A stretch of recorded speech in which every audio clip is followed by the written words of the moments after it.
I just want to say a couple of things first. It's finally autumn and look at this. Look at this. Look how cute! And oh, I love Bulbasaur so much.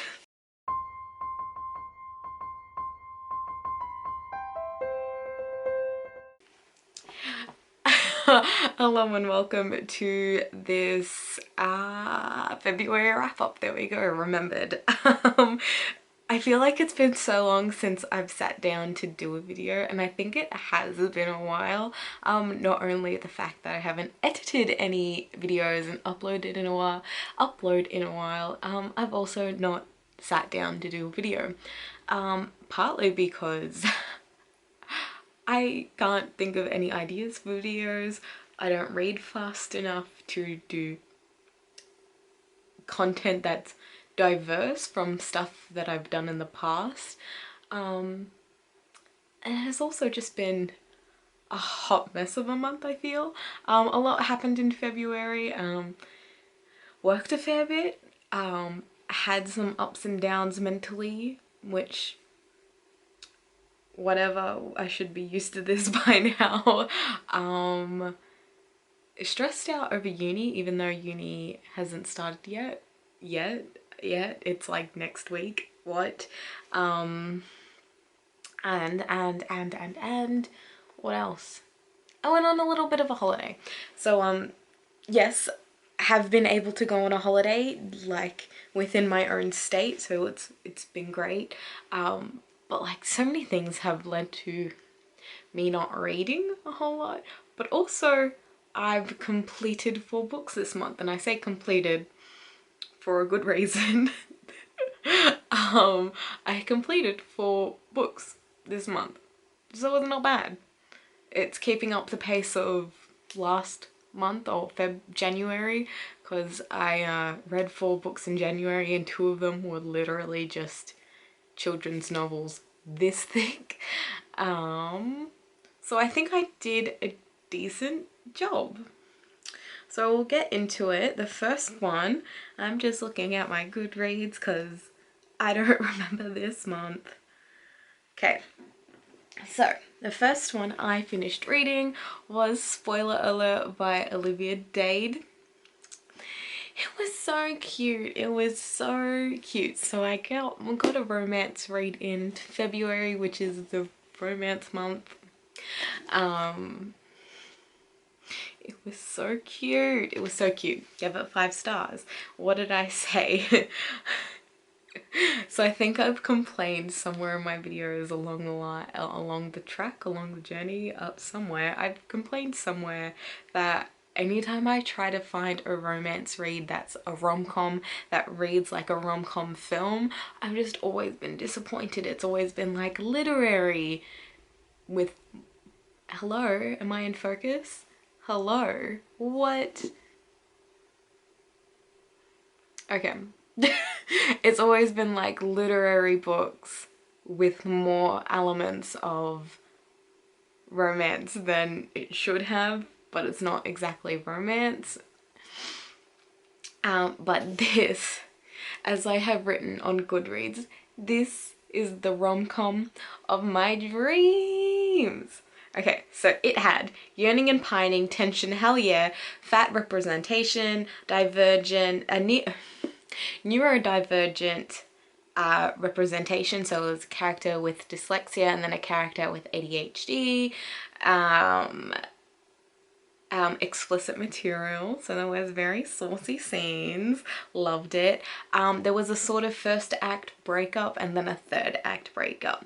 I mean, yeah, third act breakups were kind of tired. It's a tired trope, but I think the fact that the ending that we got kind of hinged on the fact that it needed that third act breakup. But it was juicy and good. I loved it so much. So the next book that I finished in this month, The Bridge Kingdom by, what's the author's name? Danielle L. Jensen. Now the reason why it's completed in February is because I read like 80% of this book. When did I start this book? What are the reading dates? I started this in July last year. I read 80% of this book in one night in July and then just didn't finish it. So I rated it 4 stars, or 4.5. I rated it 4.5, and this is basically what I've written on Goodreads. I'm so conflicted with the rating for many reasons. Oh my god, I wrote a fair bit and it's one chunk of a paragraph. Okay, let's see if I can remember enough to do without Goodreads because it's a paragraph, not dot points, and dot points is easier to read. Okay. I read 80% of it in one night in July, as I mentioned, and July was a month that I kind of like stopped reading, partly university and stress. Am I just not in focus or is the camera blurry? Alright, if I'm blurry, this is probably the best that I can do. Yeah, so I was really stressed out because July I went back to uni and that's when I decided to do part-time study.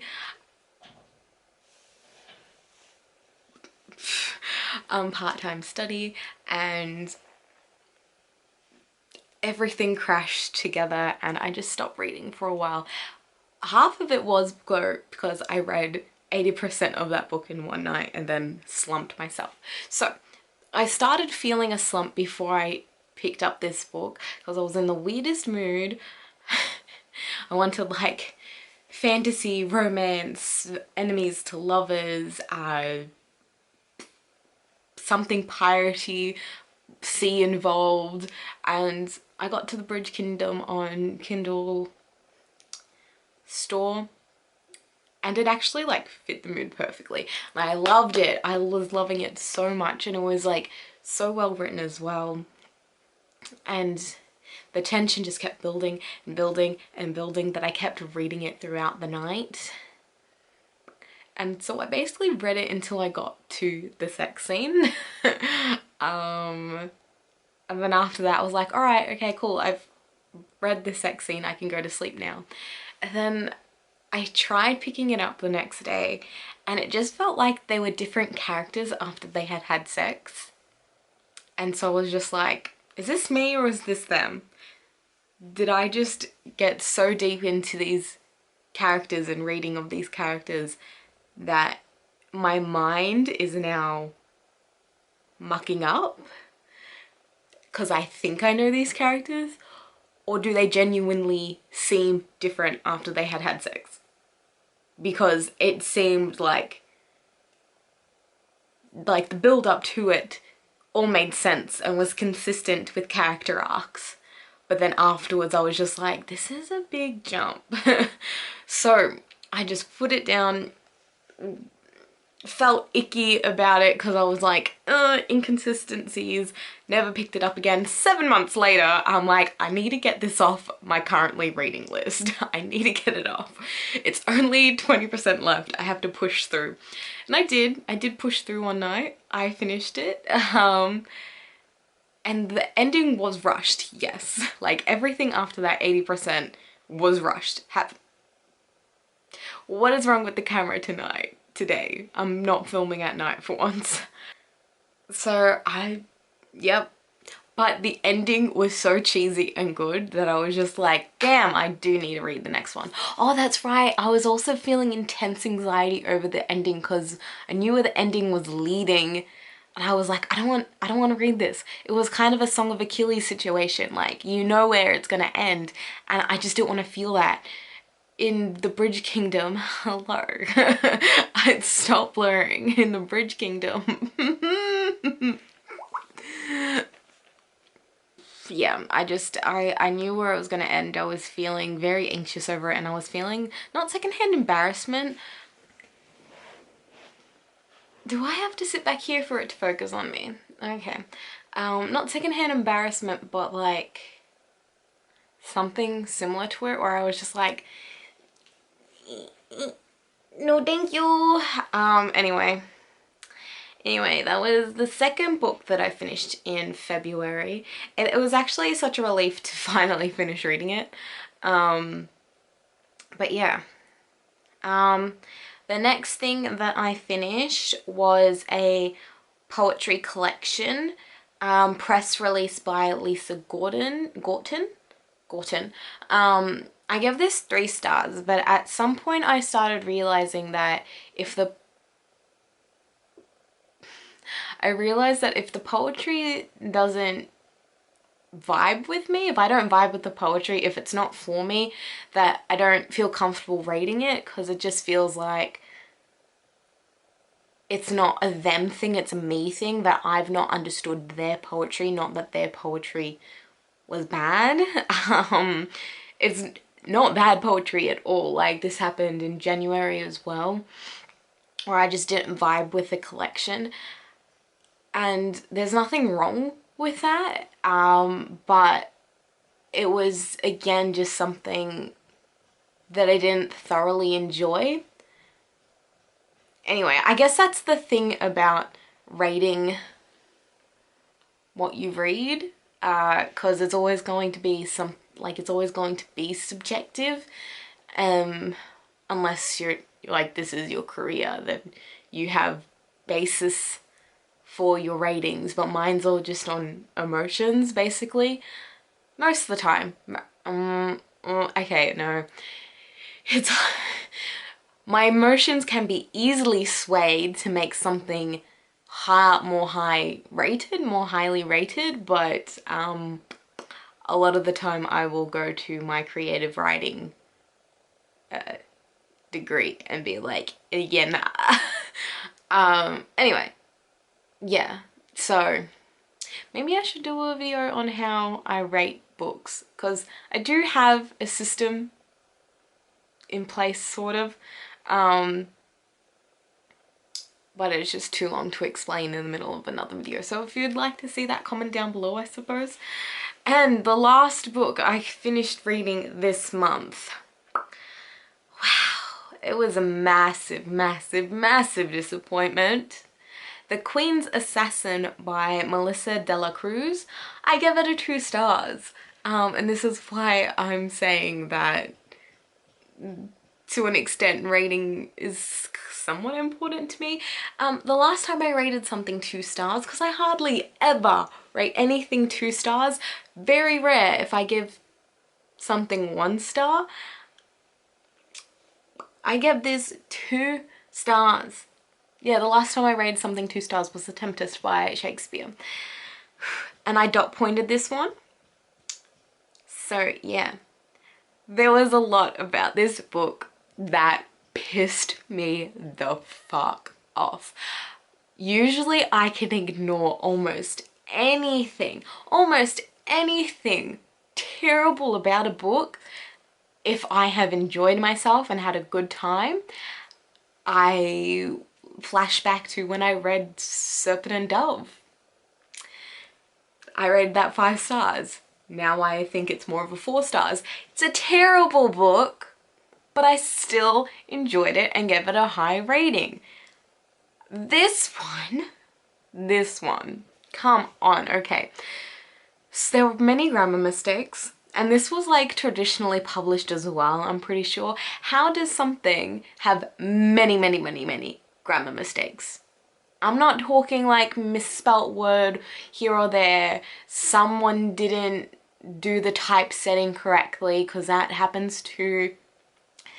There were many things wrong. And it's just like, with traditional publishing, you have editors for every step of the way in publishing.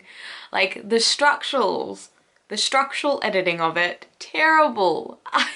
It was not consistent. It didn't flow together. I don't want to discredit the author and discredit editors in their careers as for what they do. They do wonderful jobs and they are hardworking, I'm sure. But something went wrong for this one particular book. Like, And I think it's literally just a problem of not enough planning and editing. I don't think it's anything wrong with the writing necessarily. I'll get to that later. But some writing styles just come across that way, so I don't think it's necessarily a writing problem. I 100% think this is a planning and editing problem. Like, it just seemed so under plotted and planned. It was jagged, it didn't flow together, so the structural editor should have picked up all of the inconsistencies that didn't flow in together. And then there were many easy copy editing mistakes, like are instead of is, or is instead of are when it's a plural or a singular, and it just bothered me. And it wasn't like, I can overlook these things, but when it was so many things piling on top of each other, I was just like, why is this book such a mess? So this book was literally all telling, no showing. There was basically no descriptions. Yes, there were adjectives, but they were barely used to describe things. It was literally just all telling. There was no payoff in the ending. It was so unsatisfying. World building was underwhelming, but it just had so much potential. A lot of the story was easy to guess as well. I think there was just like one thing that I was shocked about. I think I gasped at one point, like audibly gasped, but that was less because it was surprising and more for like, oh my god, the drama sort of gasp. But like, it was very, very easy to guess, except for like this literal one thing that just like wasn't satisfying to be surprised about. It was just like, really? So it's all just plot convenience. So what did I write here? What couldn't be guessed was basically because the plot was convoluted to the point that it basically didn't make sense. It was twisted to suit whatever, also known as plot convenience. At least I'm consistent with my opinions.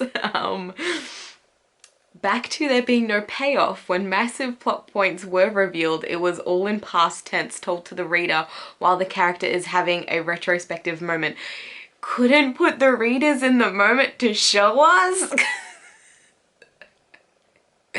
I remember that actually. I remember writing that. It was so annoying. It really was. Like, it was written first person present tense, which, ew, sometimes, most of the time, but can be overlooked if it's like dramatic as hell. Like, is that what not Serpent Dove, where am I trying to look? Shadow and Bone by Leigh Bardugo. It may be present tense, or is it past tense? Can't remember. The current thing I'm reading is half first person present tense, and that does a way better job at describing everything, and it's a debut novel.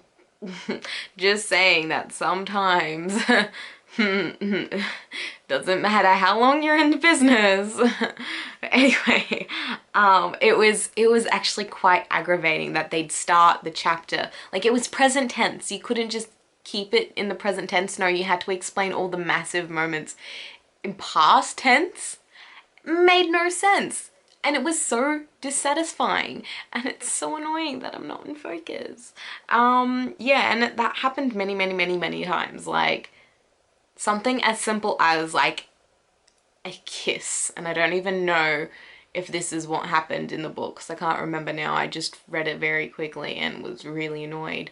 But if it was something as simple as a kiss, the moment would have been described in retrospective tense. They'd start the chapter off by like, the morning started normal. It's just, oh. Where am I up to? Chapter to chapter skipped moments in time. So again, that's what I was saying about retrospective tense. No stakes were built, no tension. That's how most stories work. with the exception of very floral literary fiction, most stories are built on the fact that there are stakes involved, which builds tension, which garners the interest of a reader. As said by Margaret Atwood, hold my attention.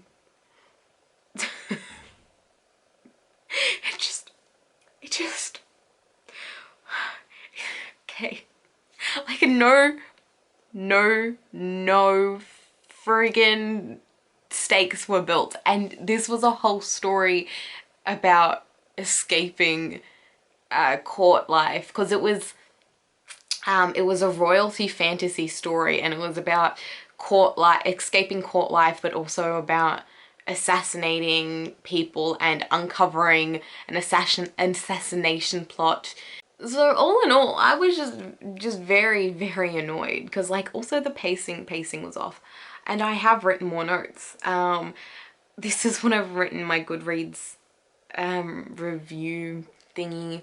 I'm sure there are many more things, but I'm annoyed, and it's almost 2:30 a.m. But there was only one scene I enjoyed thoroughly throughout this entire book. I don't even remember it. I do remember writing that I enjoyed one scene. I don't even remember what scene it was. It was probably the sex scene. Was there even a sex scene? I think it was a fade to black. No, it was a fade to black, and that was literally at the end. That was not the scene I enjoyed. What was the scene I enjoyed? I don't even remember. That's how unmemorable this book was. It was...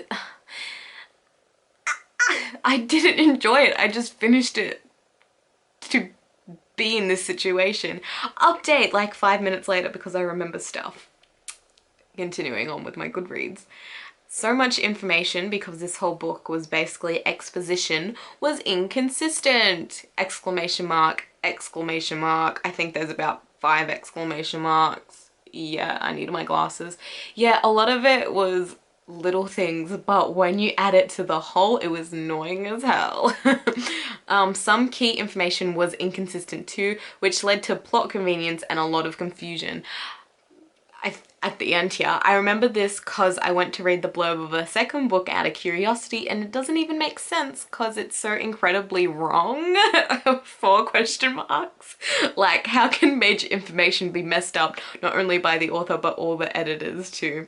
I think I was feeling very spicy at that point, and I kind of get it. Like, if you're a big author and you pump out a lot of work, which this author seems like she does, I get it, but also I think that's not a benchmark you should have in your career, just to pump out work. Like, yes, Cassandra Clare pumps out a lot of books. Yes, Sarah J Maas pumps out a lot of books, but even Sarah J Maas has slowed down in publication of her stories. Like, she used to do 2 a year when it was Throne of Glass and A Court of Thorns and Roses published at the same time. Like, one at the start of the year, one at the end of the year. Many reasons led to her having to slow down with health reasons, family health, her having a child, whatnot. But like, the fact that she slowed down, I think, is a better career move for any author. And Cassandra Clare, yes, she pumps out a lot of stuff, but she works with other authors. She works with many editors, I believe. So a lot of her stuff overall is consistent with what it's supposed to be. And this is what I'm saying back to, like, this is a planning and editing issue. Like, it's not the writing itself. All writing is shit unedited. And if you're not gonna have the right bones made during the planning stage, of course the writing's not gonna fit around it properly, and that's fine. Literally, if you underplan or overplan, if you screw something up in the planning stage and your writing reflects that as well, that can literally be fixed in the editing stage. There's nothing wrong with that. But if the editing then fails to deliver overall, I'm really riled up over this, but like, it just, and I think it's partly because this is my projected career pathway for myself, what I've studied for, what I'm passionate about. So these are things that I have to think about. But I'm also glad that I'm like this, because in the last few weeks I was feeling dejected and jaded about writing, and then I took a trip and then I'm better now. So yeah, while I am riled up and I am super annoyed at this one particular book, not necessarily at the author or editors individually, but as a whole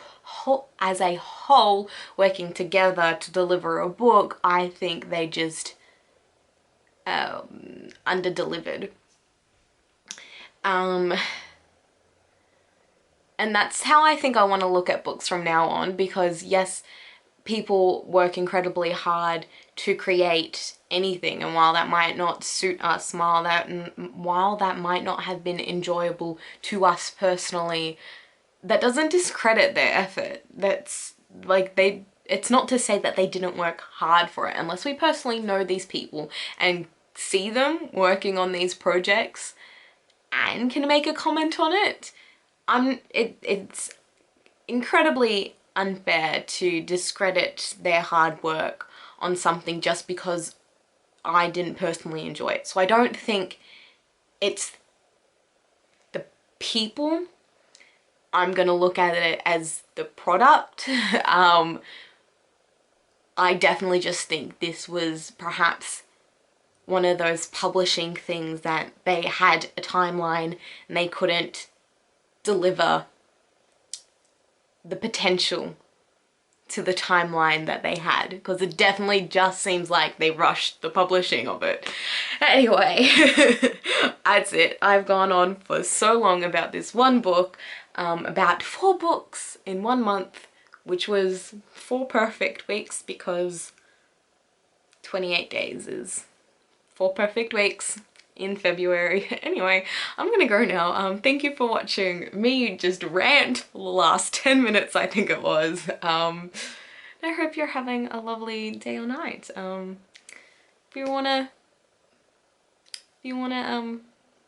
be updated on more of me releasing these videos, why are my sentences so messed up now after I just strang such beautiful ones? Anyway, if you would like to see more of this, please consider subscribing to my channel.